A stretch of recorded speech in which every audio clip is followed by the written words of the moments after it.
মানুষ যে যখন মারা যায় তার জন্য কিয়ামত হয়ে যায়, যে যখন মরলো তার জন্য ছোট কিয়ামত কায়েম হয়ে গেল। আরেকটা কিয়ামত হবে ইসরাফিল আলাইহিস সালামের সিংহার ফুৎকার।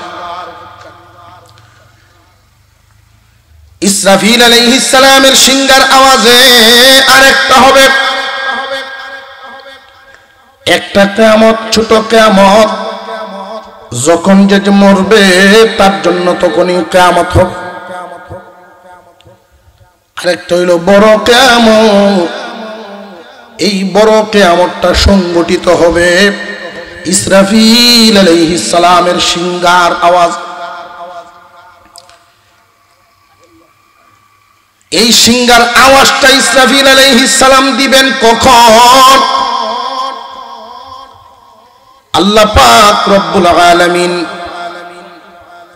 কখন যে এই ইসরাফিলকে হুকুম দিবেন এটা একমাত্র আল্লাহ ছাড়া কেউ জানে না। বরং যে ইসরাফিল আলাইহিস সালাম সিংহার ফুৎকারটা দিবেন, যেই ফেরেশতা সিংহায় আওয়াজ দিবেন ওই ফেরেশতা নিজেও জানে না। যিনি এই দায়িত্বে আছেন এই আওয়াজটা কখন দিতে হবে উনিও জানে না। আল্লাহ পাক রব্বুল আলামিন পৃথিবীতে কিছু আলামত ঘটাইছে, আরো ঘটাইবেন। নবীজি সাল্লাল্লাহু আলাইহি ওয়াসাল্লামকে জিজ্ঞাসা করা হয়েছে কিয়ামত কখন হবে। হুজুর আকরাম সাল্লাল্লাহু আলাইহি ওয়াসাল্লাম কিয়ামত কখন হবে এটা বলেন নাই, তবে কিয়ামতের কিছু আলামত বলছেন। রে দুনিয়ার মানুষ, যখন পৃথিবীর জমিনে এই কাজগুলো ঘটবে তখন তোমরা বুঝে নিবে দুনিয়া বুড়া হয়ে গেছে, এই দুনিয়া আর বেশি দিন টিকবে না। এই আলামত গুলো আবার দুই ভাগে বিভক্ত। কিছু আলামত আলামতে সুগরা, কিছু আলামতে কুবরা। আলামতে সুগরা আলামতে কুবরা, ছোট আলামত বড় আলামত। ছোট আলামত যত বর্ণনা করেছেন আপনার আমার পয়গম্বর, এই ছোট আলামতের সব তো বলা যাবে না, বড় আলামতের সবগুলো বলা যাবে না। ছোট আলামত নবীজি যত বর্ণনা করেছেন এর মধ্যে প্রথমটাই হলো কিয়ামত যে হয়ে যাবে, বেশি দিন আর দুনিয়া টিকবে না। ছোট আলামত শুরু হয়ে গেছে আপনার আমার পয়গম্বরের আগমনের মাধ্যমে। যিনি শেষ নবী এবং শ্রেষ্ঠ নবী, উনি যেহেতু দুনিয়াতে চলে এসেছেন, আল্লাহর রাসূল বলেন আমার আগমন তোমরা বুঝে নাও দুনিয়া বুড়া হয়ে গেছে। তোমরা দুনিয়াতে দেখতে পারবা কত কিছু ঘটবে, ঘাট আঘাত হবে, অমানুষ মানুষ হবে, মানুষের নৈতিকতার অধঃপতন হবে। ছোট ছোট যত আলামত নবীজি বলছেন সমাজে যা যা ঘটার আল্লাহর পয়গম্বরের ভবিষ্যৎবাণী সব সংগঠিত হয়ে গেছে। এখন শুধু বড় আলামত আরম্ভ হওয়া বাকি। এই যে বড় আলামত আরম্ভ হওয়া যে বাকি, ছোটগুলো হয়ে গেছে। আল্লাহর রাসূল যে কয়টা বলছেন আমি এক দুইটা আপনাদের সামনে বর্ণনা করলেই বুঝতে পারবেন যে এগুলো বাকি রইছে না হইতেছে। নবীজি সাল্লাল্লাহু আলাইহি ওয়াসাল্লাম বলেন কিয়ামতের আগে সন্তান মা বাবার সাথে এমন আচরণ করবে যেমন কর্মচারীর সাথে করে। সন্তান মা বাবার সাথে এমন ভাবে আচরণ করবে যেমন আচরণ কর্মচারীর সাথে করে। এই জাতীয় আলামত বর্তমান সমাজে আমাদের সামনে কিছু না কিছু আছে না নাই? আল্লাহর পয়গম্বর বলেছেন, এমন একটা সমাজে এমন একটা আলামত দেখবে, হালালের চাইতে হারামের দিকে মানুষের আগ্রহ বাড়বে। বর্তমান সমাজে আমরা যদি নজর ঘুরাই, হালালের চাইতে হারামের দিকে মানুষের আগ্রহ কম না বেশি? সময়ের বরকত কমে যাবে, এমন একটা অবস্থা দাঁড়াবে, সময়ের বরকত কমে যাবে। কেমন কমবে? আগে যারা একদিনে যেই পরিমাণ কাজ করতে পারত, এক সপ্তাহে এই পরিমাণ পারবে না। দিন হবে সপ্তাহের মতো, সপ্তাহ হবে মাসের মতো। অর্থাৎ সময়ের বরকত কমবে, অহেতুক কাজে সময় ব্যয় করবে। বর্তমান সময়ে সমাজের দিকে তাকাইলে কাজে সময় ব্যয় করে মানুষ বেশি না অকাজে বেশি? চায়ের দোকানে গেলে সময়ের অভাব নেই, ঘন্টাকে ঘন্টা চা খায় আর টেলিভিশন দেখা কাটায়। কিন্তু নবীর উম্মত মসজিদে গেলে একটা মিনিটের দাম বাইরে যায়। আমার উম্মত, আল্লাহর নবী আলামত বর্ণনা করেন, যখন দেখবা আমার উম্মতের এই অধঃপতনগুলো, আমার উম্মতের মধ্যে এইগুলো দেখতে পাইবা যে ভালো কাজে সময় কম দেয়, মন্দ কাজে সময় বেশি দেয়। এমন একটা সময় ছিল আমাদের সমাজে, কেউ যদি কারোর খবর নেওয়ার জন্য বাড়িওয়ালাদেরকে জিজ্ঞাসা করতো, উনি বাড়িতে নেই না, উনি বাড়িতে নাই, কোথায় গেছেন? মসজিদে গেছেন, আসবেন কখন জানা নাই, আল্লাহর ঘরে গেছেন, কখন ফিরে?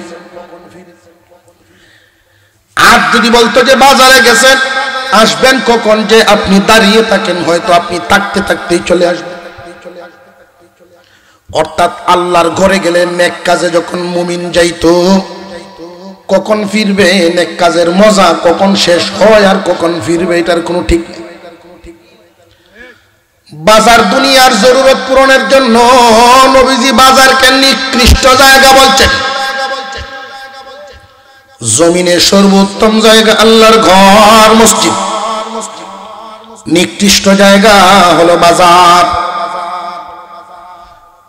নবীর উম্মত বর্তমান সময়ে মসজিদে সময় বেশি দেয় না বাজারে? আরো জোরে কোন? অধঃপতন এসে গেছে, কিয়ামতের আলামতের ছোট আলামত গুলোর মধ্যে এগুলো ঘটছে। বাকি রইছে না হইতাছে চলমান। বর্তমান সময়ে যদি জিজ্ঞাসা করা হয় অমুক ভাই বাড়িতে নেই, না বাড়িতে নেই, কই গেছেন? মসজিদে গেছে। তুমি দাঁড়াও, এখন তাই তুমি দাঁড়ায় থাকতে থাকতেই চলে আসবেন, চিন্তার কারণ নেই। আর যদি বলেন বাজারে গেছে, আইতো ঘরে, না হইতো কথা বোঝাইতেছে। খালি যদি চারটে খায়া ঘুমানির জায়গা পাইতো, বাজার থেকে আইল।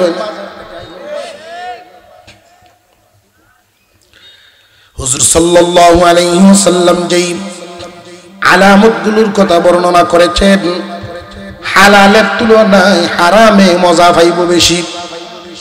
আমার উম্মত হালালের প্রতি আকৃষ্ট থাকবে কম, হারামের প্রতি আকৃষ্ট হবে বেশি। বর্তমান সময়ে লক্ষ্য করে দেখবেন, এই স্বভাবটা হলো কুকুরের স্বভাব। কুকুরের স্বভাব, কুকুরের দিকে তাকায় দেখবেন, গোশত মাছ দিয়ে সামনে বাদ দিবেন, পায়খানা সামনে রাখবেন, ক্ষুধার্ত কুকুর যখন আসবে বাত মাংসের দিকে যাইব পরে, এই মেডিসিন সেন্টার দিকে যাইব আগে। বর্তমান এই গ্রামে যদি পরিবার বা লোক সংখ্যা হয় 1000, উদাহরণস্বরূপ, এর মধ্যে হালাল বেছে বেছে চলা, চিন্তা করে খাওয়া, এই রকম সংখ্যা অর্ধেক পাবেন না, অনেক কম। সুদের পরিমাণ এত বাড়বে, এমন একটা সময় আসবে, নবীজি বলেন কিয়ামতের আগে অনেক মানুষ এই সুদ হারামটাকে হালালের সাথে তুলনা দিবে, হালালের মতো করে চালাইবে, নিজেরা এটাকে কর্ম হিসেবে গ্রহণ করবে। উম্মতে মুহাম্মাদি তখন অধঃপতন নিশ্চিত। জানবা তখন আল্লাহ পাক আসমানের রিজিক কমাইবে, কিয়ামত ঘটাইবে। এই আলামত বর্তমানে চলতেছে না চলতেছে না? মহান আল্লাহ পাক রব্বুল আলামিন কিয়ামত কখন ঘটাইবেন রাসূল এই টাইমটা উল্লেখ করেন নাই। আলামত বলেছেন, আলামতের মধ্যে ছোট আলামতও বলেছেন, বড় আলামতও বলেছেন। ছোট আলামত হলো আল্লাহর রাসূল বলেন ছোট আলামতের মধ্যে আমার আগমনটাই শুরু, আর এইগুলো হইব শেষ। সর্বশেষ ছোট আলামত ইঙ্গিত দিয়েছেন, সর্বশেষ যেই ছোট আলামত, এই পৃথিবীর জমিনে একটা ঘটনা ঘটবে, আশ্চর্য ঘটনা, যেটার জন্য মানুষ কোনোদিন প্রস্তুত না।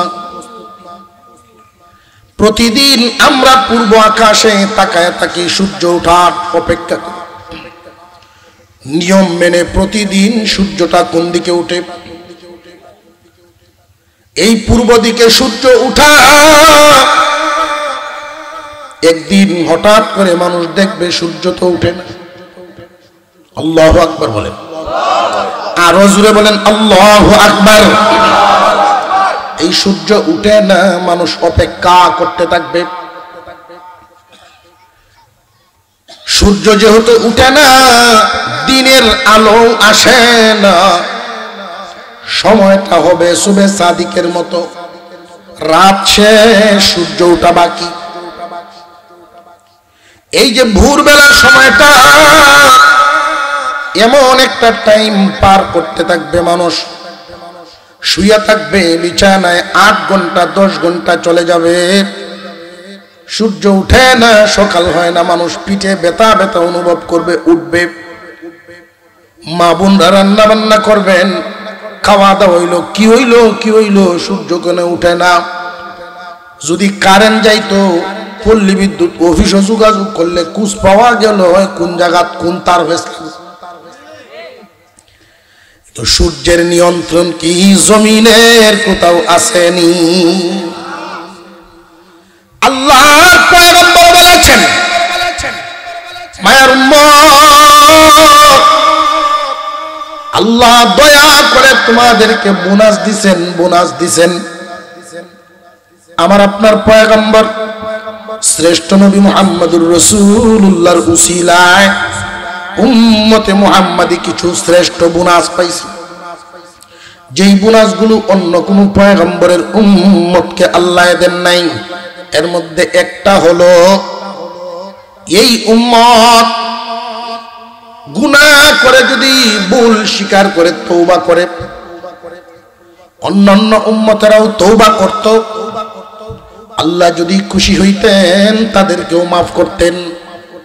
কিন্তু এই উম্মতের জন্য আর একটা বাড়তি বোনাস,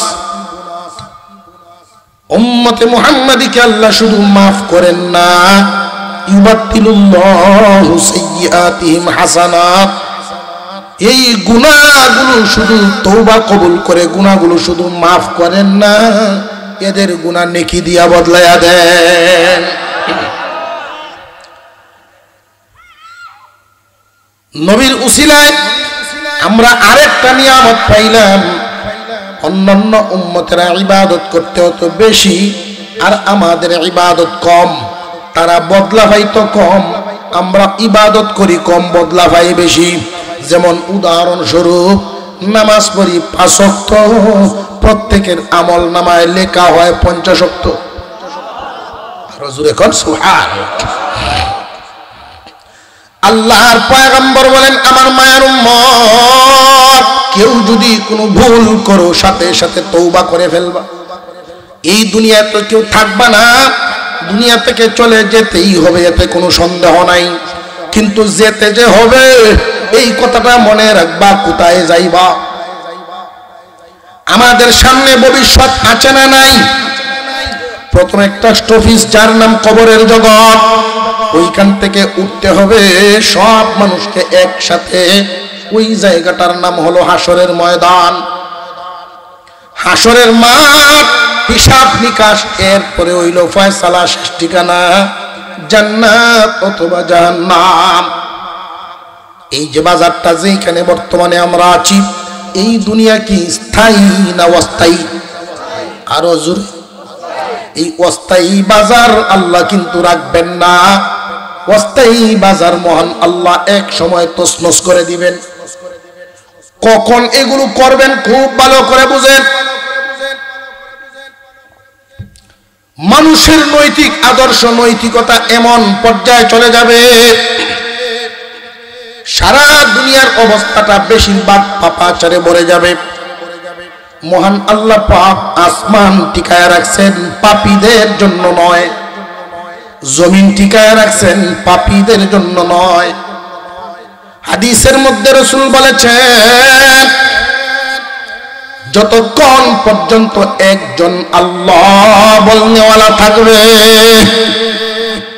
আল্লাহর নাম নেনেওয়ালা যতক্ষণ একজন থাকবে, ততক্ষণ পর্যন্ত আল্লাহ কিয়ামত ঘটাবেন না।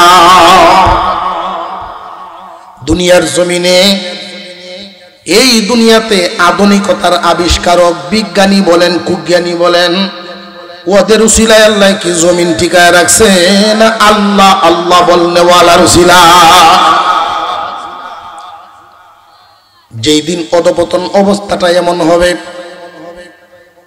আল্লাহওয়ালাদের দুনিয়াতে বেঁচে থাকাটাই কষ্টকর মনে হবে। যারা আল্লাহর ভয় ভিতরে লালন করেন, আল্লাহওয়ালাগণ রাস্তা দিয়ে হাঁটবেন, তাদের চোখের সামনে রাস্তার পাশে জিনা হবে। আল্লাহওয়ালাগণ এদেরকে মুখ খুলে কিছু বলতে পারবে না, বলাটাও নিষেধ। সরকার বিরোধী বা আইন বিরোধী। আপনি মানুষের স্বাধীনতার উপরে কথা বললেন কেন? এদের এই অনৈতিক কাজ দেখার জন্য তো সরকার আছে। আপনি আইন হাতে তুললেন কেন? চলেন থানায়। অথচ সৎ কাজের আদেশ অসৎ কাজে নিষেধ করা ইসলামে আছে না নাই? জানিয়ে রাখবেন মুসলমান, যখন এই সৎ কাজের আদেশ অসৎ কাজের বাধাটা সমাজ থেকে উঠে যাবে, তখন এই বাতিলদের আইন সমাজে প্রবর্তন হবে। বাতিলদের আইন কেমন? আপনি হক কথা বলতে পারবেন না, যে আপনি হক বলার কে? হক তো হক কইব সরকারের, আইন দেখবো সরকার। কথা বুঝে আসতেছে? রাস্তায়, রাস্তার কিনারে, গাড়িতে, রাস্তায়, পথে ঘাটে, লোক সমাজে ছেলে মেয়েরা অনৈতিক কাজকর্মের মধ্যে লিপ্ত হবে। নামাজি মুমিন মুসল্লিরা এই দিক দিয়া যাবে, সর্বোচ্চ এই পরিমাণ বলতে পারবে, ভাই বোনেরা তোমরা একটু আড়ালে যাও, কারণ অন্যায় কাজটা দেখলেও তো গুনাহ, মন বদলিতে পারে। তোমরা একটু গাছের আড়ালে যাও, এতটুকুন বলতে পারবো, তাও তারা যেন গুসা না হয়। তখন মুমিনের মনের হালত কেমন থাকবে জমিনে আল্লাহ এবার বুঝেন। তখনকার সময়ে সঠিক পথে চলনেওয়ালারা কি শান্তিতে থাকবে না না মানসিক ভাবে অশান্তি? বুঝতেছেন বিষয়টা? বুঝতেছেন? এই মানসিক অশান্তিতে থাকতে আল্লাহ দিবেন না, তখনই তাদেরকে উঠায়া নিবেন। কেমনে উঠায়া নিবেন? কেমনে?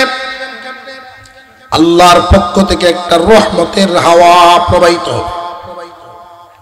তখনকার সময়ে যে সমস্ত খাঁটি ইমানদার মুমিন বান্দারা থাকবেন জমিনে, এদের গায়ে এই বাতাসটা যখন তাদের বগলে লাগবে,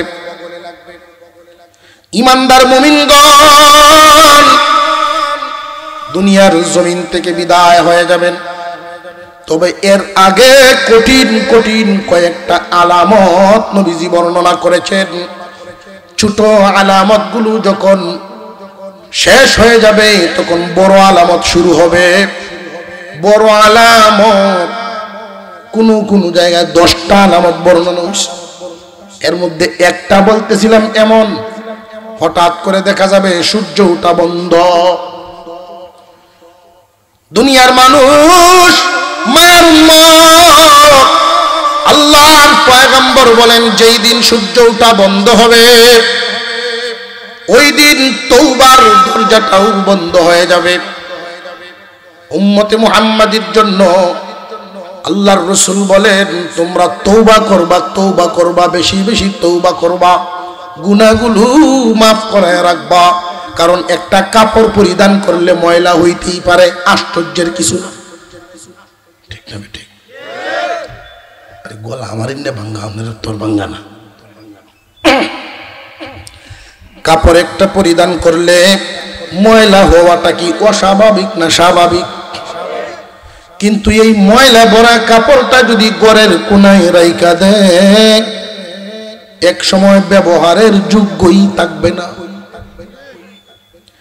ময়লা কাপড়টা যদি সাথে সাথে সাফ করায় ফেলে আবার পবিত্র হইল, সাফ হয়ে গেল। দুনিয়ার জমিনে মানুষ চলতে ফিরতে শয়তানের ধোঁকায় গুনাহ হইতে পারে। গুনাহ করিও না, কিন্তু হয়ে যদি যায় গুনার ময়লা গায়ে লাগায় রাখো না।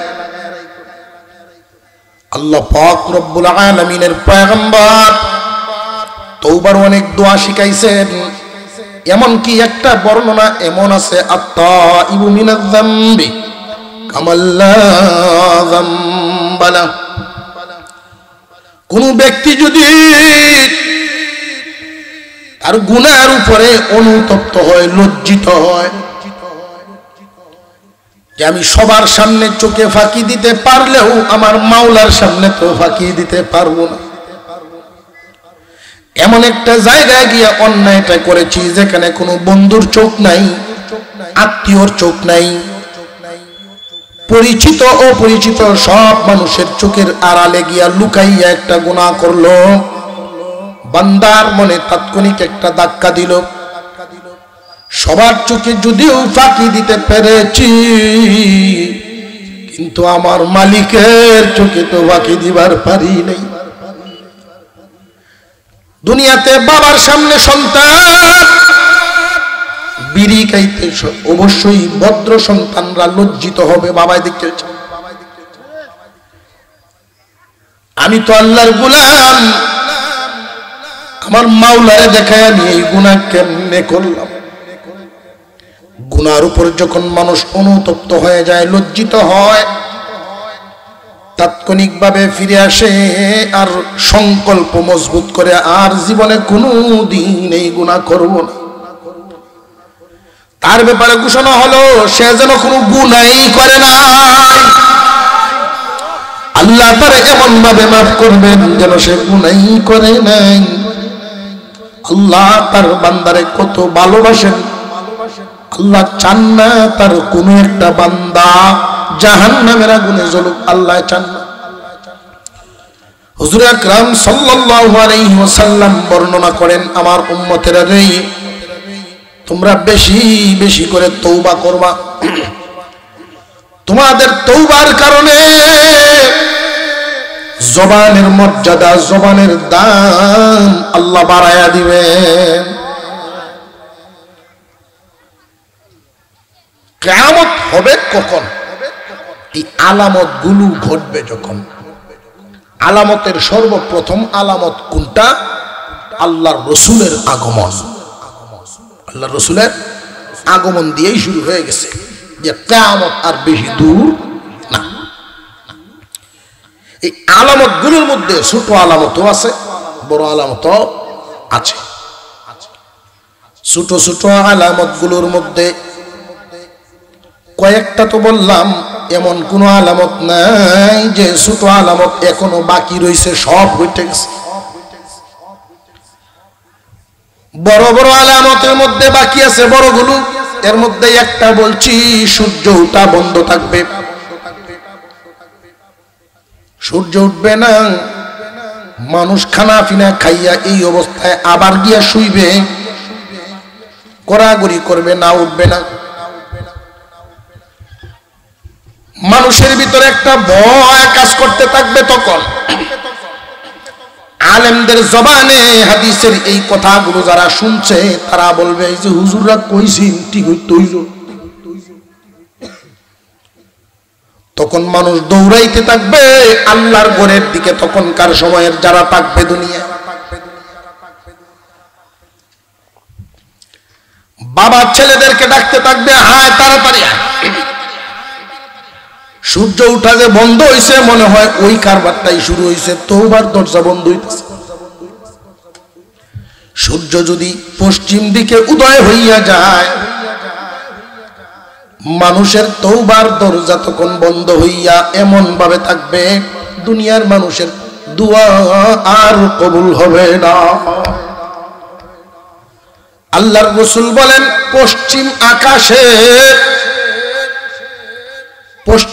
আকাশে 70 মাইল প্রশস্ত, 70 মাইল প্রশস্ত একটা দরজা আছে। এই দরজাটা আল্লাহ রাখছেন, দুনিয়ার জমিন থেকে কোনো মানুষ যখন তওবা করে এই দরজাটা দিয়ে প্রবেশ করে। এটা তওবার দরজা। তওবার দরজা বন্ধ হওয়ার আগে জলদি তওবা করে লো। আজকে না কালকে, কালকে না কালকে করবা না, না। কিয়ামত দুই ভাবে হয়, ইসরাফিলের সিংহা হইব একটা, আজরাইলের থাবা হইব আরেকটা। বান্দা, তোমার এই ছোট কিয়ামতটা কোন দিন হয়ে যায় ঠিক নাই। ছোট কিয়ামত তোমার জন্য কখন ঘটিয়া যায় ঠিক নাই রে ভাই। আজরাইলের থাবাটা খাইবার আগেই তুমি তওবা করে ফেলো, দরজাটা খোলা আছে। আল্লাহ দরজা খুইলা রাখছেন, তওবা যে করবা, খাটিয়ে দিলে, মজবুত দিলে তওবা করো, আল্লাহ তোমারে শেষ নবীর উম্মত হওয়ার কারণে শুধু মাফ করবেন তা না, পিছনের গুনাহগুলো নেকি দিয়ে বদলায়া দিবে।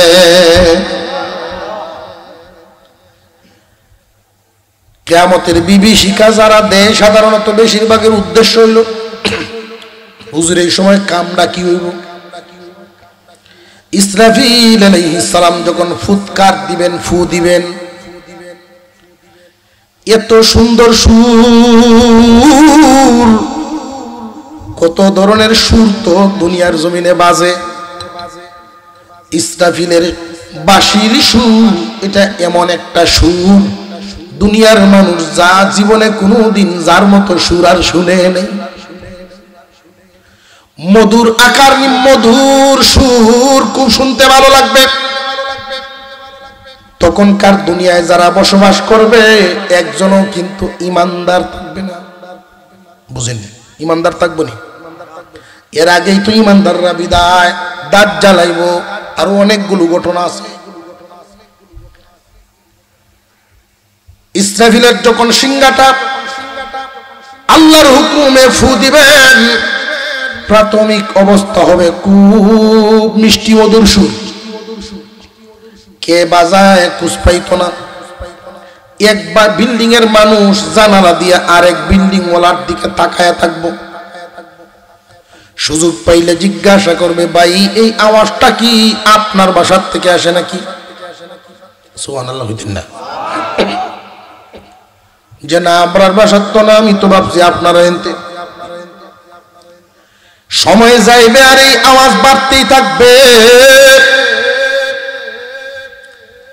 একটা আওয়াজ যত শ্রুতি মধুর হোক না কেন, কানে কিন্তু একটা লিমিট নিয়ে শুনতে পারে। বাজতেই থাকবে, বাজতেই থাকবে। সময় যত বেশি যায় ভলিউম তত বাড়বে।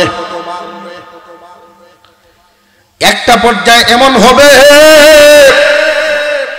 মানুষের কাছে তখনকার সময়ের যারা জিন্দা থাকবে এদের কাছে বিরক্তির কারণ হয়ে দাঁড়াবে।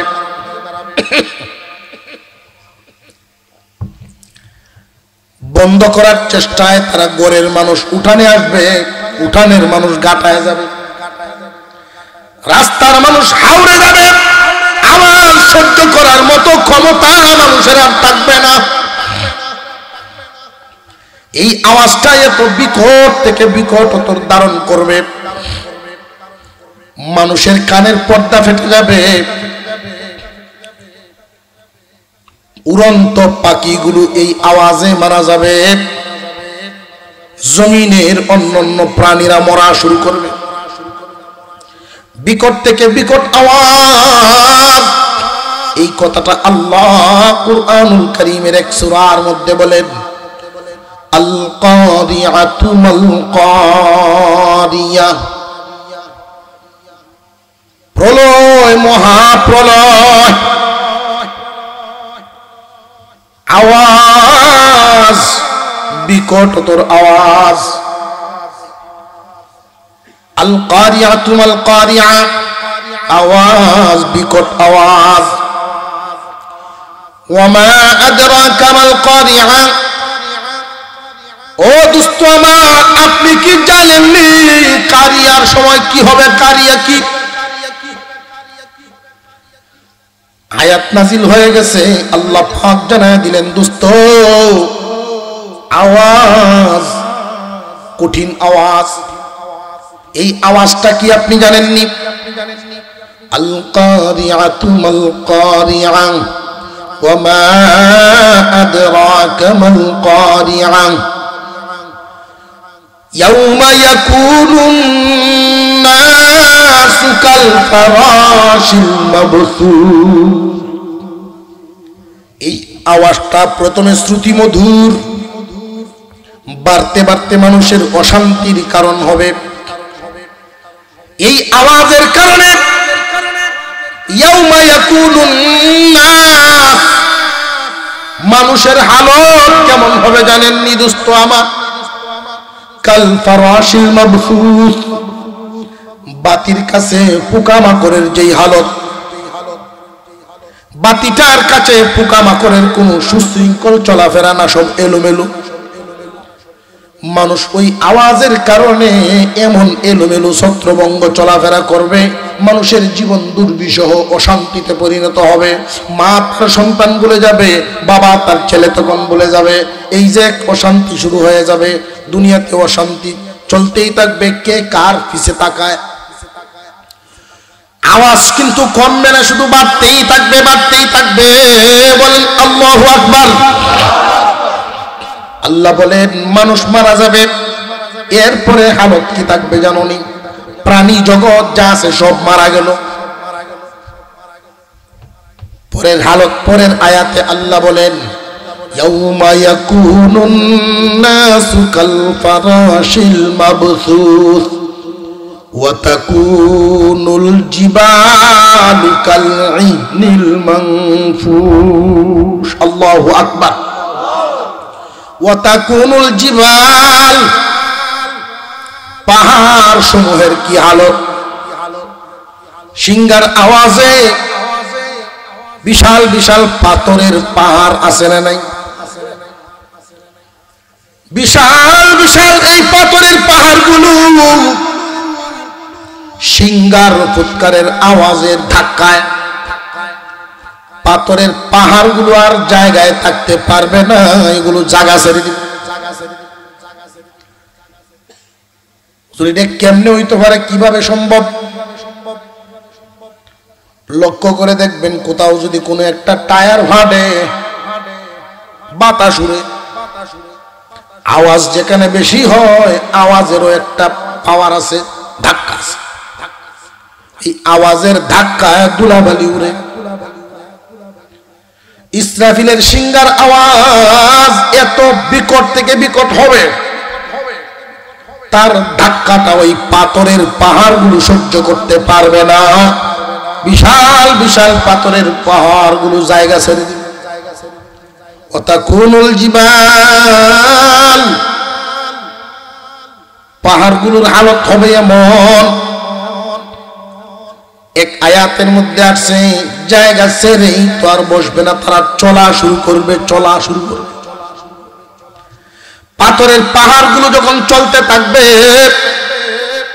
প্রথমে হাঁটার গতিতে চলবে, আওয়াজ যখন আরো বাড়বে তখন দৌড়ের গতিতেই পাথরের পাহাড়গুলো চলবে।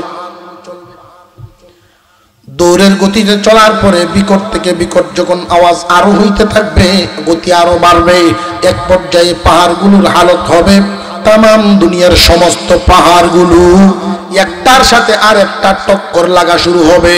টক্কর লাইগা ওইগুলো তো আর বড় বড় টুকরা আর থাকবে না। মহান আল্লাহ এই সূরার আয়াতের মধ্যে বলেন ওয়াতাকুনুল জিবালু কালইহনিল মানফুশ, বিশাল বিশাল পাথরের পাহাড়গুলোর হালত হবে রে দুনিয়ার মানুষ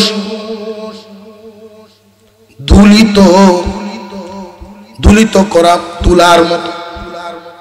ধুলিত করা বুঝছেন নি? লেপ বানাইবার আগে ফিটাইছে দেখছেন? ওই যে পিটানোর সময় বাতাসে যে উড়ে, বাতাসের মধ্যে কিছু যে তুলা উড়ে, বিশাল বিশাল পাথরের পাহাড়গুলো ওই তুলার উঠতে থাকবে। মহান আল্লাহ পাক এই কিয়ামতের বর্ণনা দিয়েছেন কুরআনুল কারীমের হাজারের আয়াতের উপরে।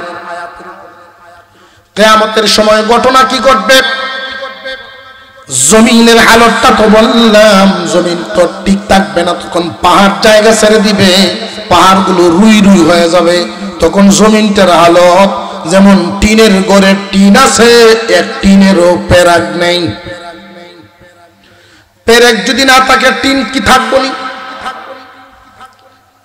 জমিনের অবস্থা এমন হয়ে যাবে, জমিনের পেটের ভিতর থেকে স্বর্ণের খনি, গ্যাসের খনি সব বাইরে হওয়া শুরু। আল্লাহ পাক রব্বুল আলামিন ইসরাফিলের সিংহার আওয়াজ আরো বাড়াইতে থাকবেন, বাড়তেই থাকবে, বাড়তে বাড়তে অবস্থাটা এমন হবে, বিশাল আসমান, শক্তিশালী আকাশ, এই আকাশটা বিদীর্ণ হবে, ফেটে যাবে। আসমান যখন ফেটে যাবে, অবস্থাটা তখন এমন ধারণ করবে, তারকারাজিগুলো, তারকাগুলো মার্বেলের মতো যদি দেখি, এই তারকাগুলো কিন্তু আসলে মার্বেলের মতো নয়। সূর্যটা আমাদের পৃথিবীর থেকে 13 লক্ষ গুণ বড়। সূর্যটা যদি পৃথিবী থেকে 13 লক্ষ গুণ বড় হয়, এক একটা তারকা সূর্যের চাইতে হাজার হাজার গুণ বড়। বোঝা যায় মনে হয় আধের হাত দূর, একটার চাইতে আর একটা মনে হয় পাশাপাশি। দেখা যায় মার্বেলের মতো। মহান আল্লাহ সৃষ্টি জগৎটা সব বাজার বাজার ঠিকায় রাখছিলেন আমাদের জন্য। আল্লাহ বলনেওয়ালা নাই, সব লন্ডভন্ড ধ্বংস করে দিবেন। আল্লাহ বলেছেন কুল্লু মান আলাইহা ফান, সব ধ্বংস হবে, লয় হবে। ওয়ায়াবকা ওয়াজহু রাব্বিকা যুল জালালি ওয়াল ইকরাম, শুধুমাত্র কেবলমাত্র আল্লাহ ছাড়া সব ধ্বংস হবে। ওই যে সব ধ্বংস হবে, ইসরাফিলের সিংহার আওয়াজ। মহান আল্লাহ পাক ওই যে সাজাইছেন, ইসরাফিলের সিংহার আওয়াজে শুধু আকাশটা ফাটবে না, এক তারকা আরেক তারকার সাথে টক্কর লাগা শুরু। চাঁদ সূর্যের মধ্যে টক্কর লাগবে।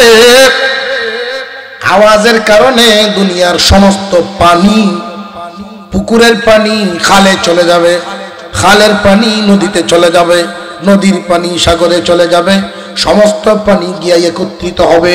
সারা দুনিয়ায় আর অন্য খন্ড খন্ড জায়গায় পানি পাওয়া যাবে না, সব পানি গিয়ে একত্রিত এক জায়গায় যখন জমা হবে, আওয়াজে সমুদ্রের তলদেশে আগুন জ্বলা শুরু হবে।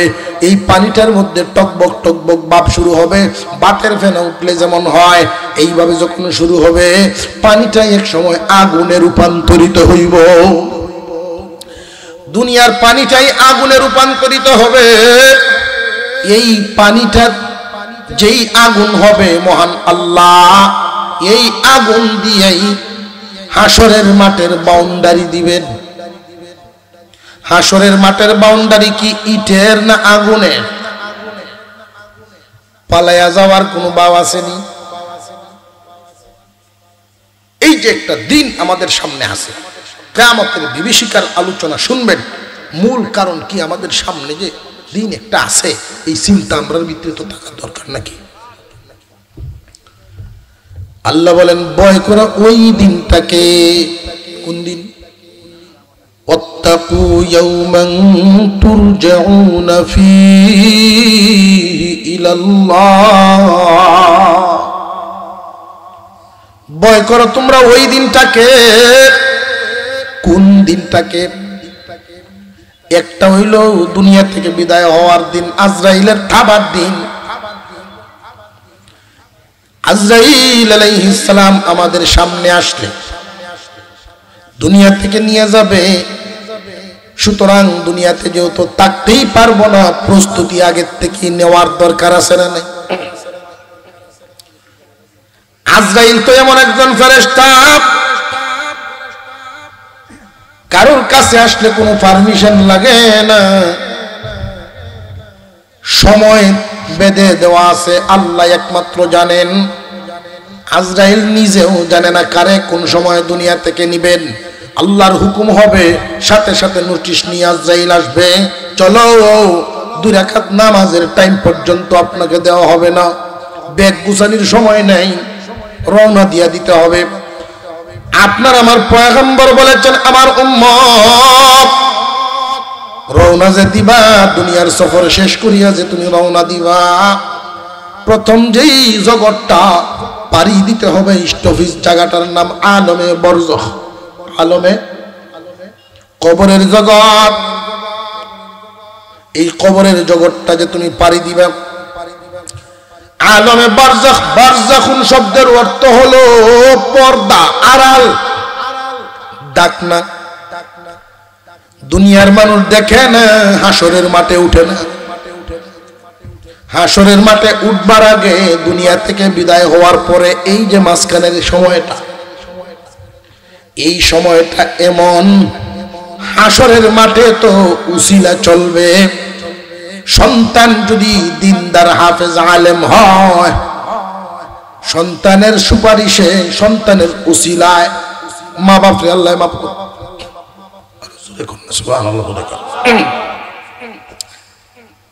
কিন্তু কবরের জগৎটা এটা এমন একটা জগৎ, এইখানে যার যার আমল ছাড়া মুক্তির কোনো ব্যবস্থা নাই। কেন? উসিলা চলে না। ফাতেমা রাদিয়াল্লাহু আনহা বলতেন, আমি যদি পরিচয় দেই যে আমি হাসান হুসাইনের আম্মা, আমার ছেলেরা জান্নাতের যুবকদের সর্দার হবে। কবরে আমার চিনোনি, আমি জান্নাতের যুবকদের সর্দার, আমারে চাপ দিও না। কবর তুমি আমারে চিনোনি, আমি আসাদুল্লাহিল গালিব আলী রাদিয়াল্লাহু তাআলা আনহুর বিবি। রে কবর আমারে চিনোনি, আমি বিশ্ব নবী রাহমাতুল লিল আলামিনের কলিজার টুকরা মেয়ে। জানায় দেওয়া হয়েছে কবর তো এটা এমন একটা জায়গা, তার কোনো কানেই নাই, শুনেন কারোর কোনো কথা সে শুনবে না, কোনো উসিলা গ্রহণ করবে না। আল্লাহর পক্ষ থেকে যদি ফয়সালা হয় সেটা হইল ভিন্ন, কিন্তু কবর তার গতিতে চলবে। আল্লাহর রাসূল বলেছেন, আল কবরু রাউযাতুম মির রিয়াদিল জান্নাহ আও হুফরাতুম মিন হুফারিন নার। কবর হয়তো জান্নাতের বাগান, আর নইলে জাহান্নাম জাহান্নামের গর্ত হবে। এই কবরের জগৎটার মধ্যে যারা যাবে তারা জান্নাতে যাইতে পারবে না, জাহান্নামেও যাবে না, এই জায়গায় থাকতে হবে। তবে জান্নাতের সুখ শান্তি আরামায়েশ অনুভব করবে, জান্নাতের সবকিছু দেখতে পারবে। এই জগৎটা যে কেমন একমাত্র জানেন কে? আমাদের বুঝে ধরে না, আমাদের মাথায় ধরে না। তাই বলে যে বিশ্বাস যে করতে কোনো সন্দেহ হবে এমন যেন না হয়, কারণ সবকিছু ব্যবস্থা করতে পারেন কে? যারা এই কবরের জগৎ বিশ্বাস করে, হাসরের মাঠ বিশ্বাস করে, জান্নাত জাহান্নাম বিশ্বাস করে, বিচার আচার বিশ্বাস করে, এরাই তো ইমানদার। যারা বিশ্বাস করে না ওরা ইমানদার থাকে না। আল্লাহ বলেন ভয় করো ওই দিনটাকে যেদিন চলে যাইবা, আল্লাহর দিকে যাইবা। আমরা সব আল্লাহর দিকে যাইতেছি, তবে কেউ কেউ আল্লাহর সাক্ষাৎ পাবে, কেউ পাবে না। যাইতেছি সব আল্লাহর কাছে। এই জন্য ইমানদারের এই কথাটা মনে রাখতে হয়, একদিন ছিলাম না দুনিয়াতে, তখন কোথায় ছিলাম?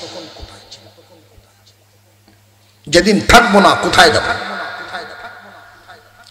যেদিন ছিলাম না ওই দিন যেখানে ছিলাম রুহের জগৎ, যেদিন থাকবো না ওই দিনও সেই দিকেই যাচ্ছি, আমার শেষ ঠিকানা জান্নাত। আপনি আমার শেষ সুখের ঠিকানা কোথায়? দুনিয়া থেকে একদিন চলে যাব কথাটা এরকম না। মুখে আপনি বলতে থাকেন যে একদিন থাকবো না চলে যাব, অন্তরে ফিট করতে হবে একদিন চলে যাব না যাচ্ছি,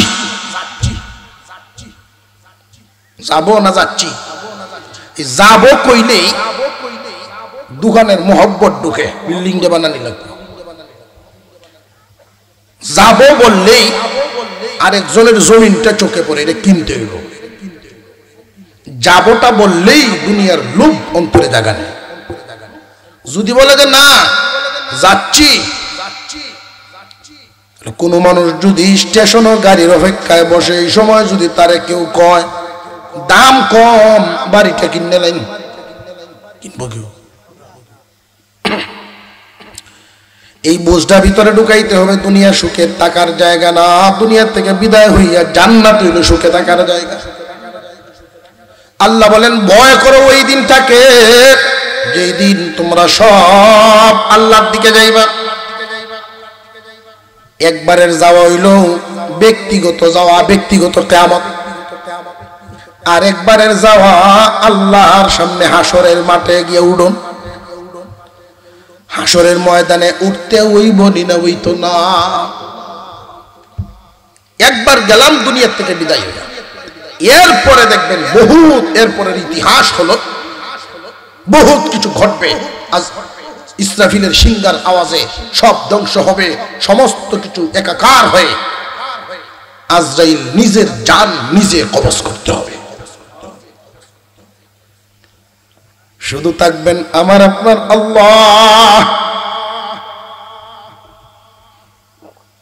আল্লাহ ওই দিন ডাক দিবেন, কই রে তোরা যারা খোদা দাবি করতে, আজকে তো কেউই নাই একমাত্র আমি আল্লাহ ছাড়া। লিমানিল মুলকুল ইয়াউম, একমাত্র রাজত্ব হবে কার? এইভাবে কত হাজার বছর যাবে আল্লাহু আ'লাম, আল্লাহই জানে। কোন কোন বর্ণনায় 40,000 বছর চলে যাবে। আল্লাহ পাক ইসরাফিল আলাইহিস সালামকে আবার উঠাবেন, এক ফু দিয়া। এই ফুটা 6 মাস সময় লাগছে। এই যে শুরু হচ্ছে যে ফু, এই ফু কয় মাস চলছে? আরো জোরে, এই 6 মাসের ফুতে সব শেষ। আল্লাহ আবার উঠাইবেন, সিংহল আবার ফুতেও সুবহানাল্লাহ খান, সুবহানাল্লাহ খান, আবার ফুতে হয়। এখনকার ভূতে আগের ভূতে ধ্বংস হয়েছে সব, আর এখনের ভূতে ধ্বংস হবে না, হাসরের মাঠে সব উঠে দাঁড়াইবে। কোন কোন বর্ণনায় আসছে এই সমস্ত এই সময়টার মধ্যে মুসলমান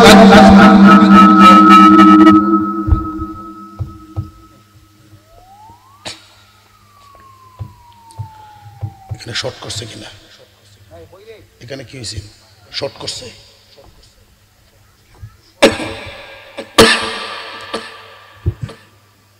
মুষলধারে বৃষ্টি হবে, কতদিন পর্যন্ত থাকবে এই বৃষ্টিটা? এটা আগে কই আছে, এই ভলিউমটা আগে কই আছে, তা আমি তো পাইলাম না। আল্লাহ হেফাজত করুন। একাধারে কতদিন পর্যন্ত বৃষ্টি হবে আল্লাহ জানেন। বৃষ্টি দিবেন কোন কোন বর্ণনায় 6 মাস পর্যন্ত বৃষ্টি হবে। বৃষ্টি দিয়া জমিনকে উর্বর বানাবেন, রসালু বানাইবেন। জমিনে যখন রস আসবে আল্লাহর হুকুমে, যেই জমিনের মধ্যে মানুষের হাড় গুড় সব মিশে গেছে, এইগুলো আস্তে আস্তে আস্তে আস্তে একটা হাড় আর একটা হাড়ের সাথে জোড়া লাগবে, একটা হাড় আর একটা হাড়ের সাথে জোড়া লাগা শুরু হইবে। মহান আল্লাহ রুহু ঢুকায়া দিবেন। হাসরের মাঠে ইসরাফিলের আওয়াজ শুনেই আবার উঠতে থাকবে। তবে এখন যে উঠবে, আমরা মাটি দেই মানুষকে, মাটি দেই মানুষকে এক জায়গায়, কিন্তু এইখানে যে বসা আছি একটা জমিন, এইখানেও কবরস্থান আছে কিনা এটা তো আমরা জানি না, জানিনি। মহান আল্লাহ পাক এই জমিনটারেই তো হাসরের মাঠ বানাইবে। তবে এখন তো নিচে মাটি, তখন মাটি হবে না, তামা হইব, তামা। সূর্যটা মানুষের মাথার কাছে চলে আসবে। হাসরের ময়দান কায়েম হবে, সময় হলো 50,000 বছর। মানুষ দাঁড়াইবে জ্বালা ফাটের মতো, জ্বালা সারার যে পাট একটার সাথে একটা লাইগে রয়েছে। হাসরের মাঠে মানুষ দাঁড়াইবে, 2টা পা জমিনে রাখার মতো, যতটুকুন জায়গা লাগে এক একজনের নামে অতখান জায়গা দেওয়া। এতটুকুন জায়গার মধ্যে দাঁড়াইবা, সময় তোমার 50,000 বছর। মানুষের অনেক কষ্ট হবে, সহ্য করতে না পেরে শেষ পর্যন্ত মানুষ এমন কথাও পর্যন্ত বলবে, প্রয়োজনে দুজখে দিলাও তবু এই কষ্ট থেকে উদ্ধার করো। আল্লাহু আকবার। আল্লাহ তুমি আমাদেরকে জাহান্নামের যন্ত্রণা দিও না, বলুন আমিন। এমন একটা দিন আমাদের সবার সামনে আছে না নাই? সবার সামনে ওই দিনটা অপেক্ষা করতেছে। এই জন্য আল্লাহর কাছে দোয়া করো, আল্লাহুম্মা হাসিবনি হিসাবান ইয়াসিরা। আল্লাহ আমার হিসাব নিকাশটা হাসরের ময়দানে সহজ করে দিও। আল্লাহ যদি কঠিন করেন, বান্দার উপায় নাই, বান্দার বাঁচার উপায় নাই। আল্লাহ পাক রব্বুল আলামিন ওই দিন একদল আল্লাহর মায়ার মানুষকে হিসাব ছাড়াই জান্নাত দিয়ে দিবেন। তারা হইলেন আল্লাহর ওলি। আল্লাহর ওলিগণ যারা, আল্লাহর মায়ার মানুষ তারা, তাদেরকে আল্লাহ বিনা হিসাবে জান্নাত দিয়ে দিবেন। আমি আপনি তওবা করে যাই, সামনের দিনগুলো নিজের মতো করে সাজাই, তওবা করে যাই, মনের মতো করে সাজাই, আল্লাহর পছন্দ যেন হয়, নিজের চেষ্টা করে আগাই। অন্তত এই কথাটা মনে রাখবেন, আল্লাহর যত হুকুম আছে একটা আদেশ একটা নিষেধ মনে রাখবেন, অর্থাৎ যতদিন বেঁচে থাকবো হারাম কাজ করব না আর ফরজ ওয়াজিব ছাড়ব না। আমি কিন্তু এই কথা বলি নাই যে 100 রাকাত নফল নামাজ পড়ুন যে শবে বরাতের দিন। আমার কথাটা বোঝার চেষ্টা করেন বান্দা। হারাম কাজ করব না, ফরজ ওয়াজিব ছাড়ব না। একদল মানুষ আল্লাহর মায়ার বান্দা, আল্লাহর মায়ার বান্দিরে হিসাব নিকাশ ছাড়াই তো জান্নাত দিলেই চলে। এদের আমলের হালত হবে ফরজ ওয়াজিব আর হারাম, এগুলো নিয়ে কোনো আলোচনা নাই। এদের আমলের হালত হলো ফরজ ওয়াজিব তো প্রশ্নই উঠে না, এরা জীবনে মুস্তাহাবও ছাড়ে না। হারাম তো প্রশ্নই উঠে না, জানিয়ে বুঝে মাকরু কাজটাও তারা করে না। ওই মানুষগুলো এইভাবে জীবনটারে সাজানোর কারণে মহান আল্লাহর বড় মায়ার মানুষ হয়ে যায়।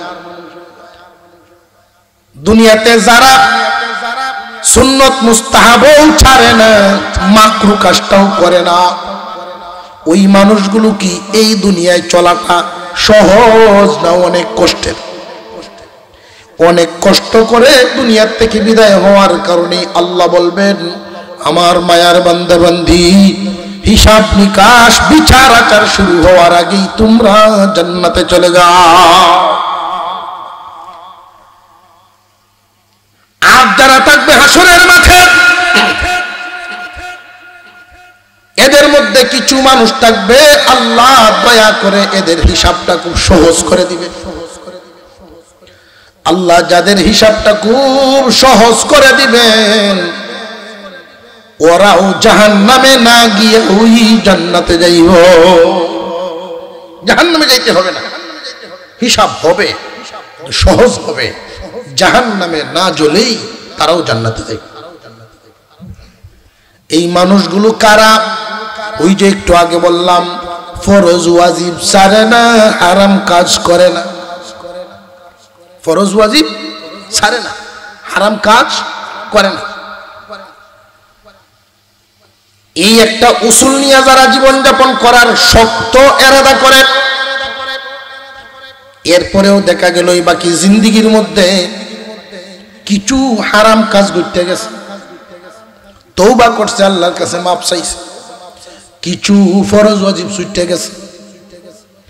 কিন্তু এই মানুষটার জীবনে দরা বান্দা ধারাবাহিক নফল মুস্তাহাব আমল না থাকলেও কিছু না কিছু অতিরিক্ত ইবাদত আছে না নাই?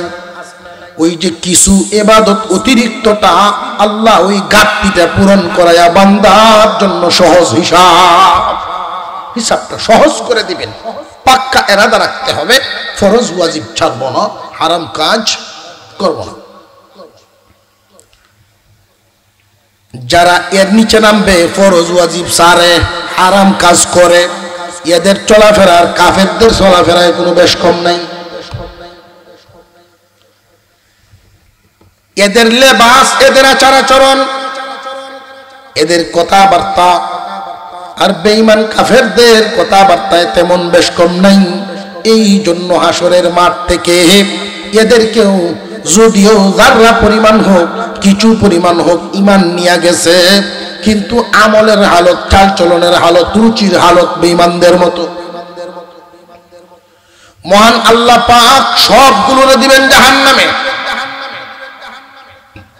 কিন্তু ঈমান নিয়ে যাওয়ার কারণে এদেরকে রাখবেন কি পরিমাণ সময়? এদের সাজা হবে কতদিন? যে সাজা কাটবে না যতদিন, সাজাটা কি পরিমাণ, যার অপরাধ যে পরিমাণ। সহজে বুঝিয়েছে? ফরজ ওয়াজিব ছাড়া, ফরজ ওয়াজিব চাইরে দিলে অপরাধ আছে না নাই? হারাম কাজ করলে গুনাহ, অপরাধ আছে না নাই? ফরজ ছেড়ে দিল কি পরিমাণ গুনাহ লক্ষ্য করেন সাজাটা। এক ওয়াক্ত নামাজ ছেড়ে দিল 2,88,00,000 বছরে এক হুকবা সম পরিমাণ এইরকম 80 হোক বা জাহান্নামের আগুনে জ্বলার সাজা। এক ওয়াক্ত নামাজ। হারাম কাজ করার সাজা লক্ষ্য করেন, ছোট একটা হারাম, মিথ্যা বলা। কি মিথ্যা বলা হারাম। একটা মিথ্যা কথা যদি কেউ বলে তার 70,000 বছর জাহান্নামে জ্বলার সাজা। সারা জিন্দেগীর যত অপরাধ ফরজ ওয়াজিব সারা হারাম কাজ করার সব একত্রিত করে সাজা দেওয়া হবে। এই জন্য মুমিন মুসলমানের ঘরে জন্ম নিতে পারছে, এটা আমাদের কপাল। তওবার দরজাটা এখনো খোলা আছে, এটা আমাদের সুযোগ। ছোট কিয়ামত বড় কিয়ামত, ছোটটাও এখনো আসে নাই। বড় কিয়ামতের যেমন আলামত আছে রে বন্ধু, ছোট কিয়ামতেরও আলামত আছে। ছোট কিয়ামত কখন সংগঠিত হয়? বান্দা তোমার কাছে আল্লাহ আগে চিঠি পাঠাইতেছেন, আজরাইল পাঠান পরে। বান্দার কাছে আল্লাহ চিঠি পাঠান আগে। আমার আজরাইল পাঠাইমু, তৈরি হও রে বান্দা। চিঠি পাঠাইছেন, আগে যেই পরিমাণ শক্তি ছিল গায়ে, গায়ের শক্তি কইমা গেছে। আগে চুল দাড়ি খুব কুচকুচে কালো ছিল, কালো রং হারায়া গেছে। দাঁত আগের মতো নাই, দুর্বল হয়ে গেছে। চামড়া স্কিন আগের মতো এরকম তৈলাক্ত। লাবণ্য নাই, কুচ হয়ে যাইতেছে। মহান আল্লাহ এই নোটিশ চিঠিগুলো পাঠাইছেন যে তুমি তোমার সামান রেডি করো। আল্লাহ আমাদেরকে বুঝার তৌফিক দেন, বলুন আমিন। আর জোরে বলেন আমিন। আমি শারীরিকভাবে খুবই অসুস্থ, এরপরেও আপনাদের মায়া মোহাব্বত কারি সাহেবের উসিলায় আজকে আপনাদের সামনে বসা।